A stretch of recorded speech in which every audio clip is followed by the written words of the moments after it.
High বন্ধুরা, আশা করি সবাই ভালো আছো। তো রবিবারে আমি বসে পড়েছি আনাজ কাটতে। দেখতেই পাচ্ছ রবিবার মানে অনেক কিছু। তো এখানে মাছ এনেছিল, মাছের একটু ঝোল হবে বলে ফুলকপি আলু দিয়ে সব আমি কেটে আনাজ তখন বললাম না, তখন আনাজ কাটতে বসে গেছি। তো এখানে মাংসটা আমি ম্যারিনেট করে রেখেছিলাম, দই, হলুদ, লঙ্কা গুঁড়ো, সরষের তেল দিয়ে আমি মেখে রেখে দিয়েছিলাম। তারপরে এই ম্যাডাম হচ্ছে তো মামার বাড়ি যাবে, তো রেডি হচ্ছিলো। আমি যে মামার বাড়ি গিয়ে কোনো বদমাইশ করবে, বলছে না মামার বাড়িতে গিয়ে খুব খেলবো। ওর খুব আনন্দেই আছে, ও খুব মন দিয়ে আমার কথা শুনছে। আমি বলে যাচ্ছি যে কোনো বদমাইশ করবি না, কিছু বায়না করবি না, তো গিয়ে খেয়ে নিবি, খালি ঘাড় নেড়ে যাচ্ছি তোতা পাখির মতন।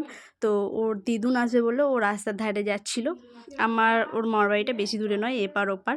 তারপরে একটা সিটি গোল্ড আছে, তো আমরা কিছু নিয়ে নিলাম। তারপরে আজকের মেনু হচ্ছে মাংসের ঝোল করেছিলাম, তারপরে হচ্ছে পালং শাক দিয়ে আলু ভাতে দিয়ে কাঁচা লঙ্কা সর্ষের তেল দিয়ে মেখেছিলাম, খুব সুন্দর খেতে ভালো লাগে, করে দেখবে। তারপরে মাছের ঝোল হয়েছিল। তো আর কিছু হয়নি। তো আমি আমার মেনু নিয়ে বসে পড়েছি, আমি ঝোলটা নিইনি। তো বাচ্চাগুলো ওখানে ফিস্টি করছিলো, তো ওদের রাগাচ্ছিলাম যে আমাকে নিবি কি বলে। আমার ভিডিওটা যদি ভালো লাগে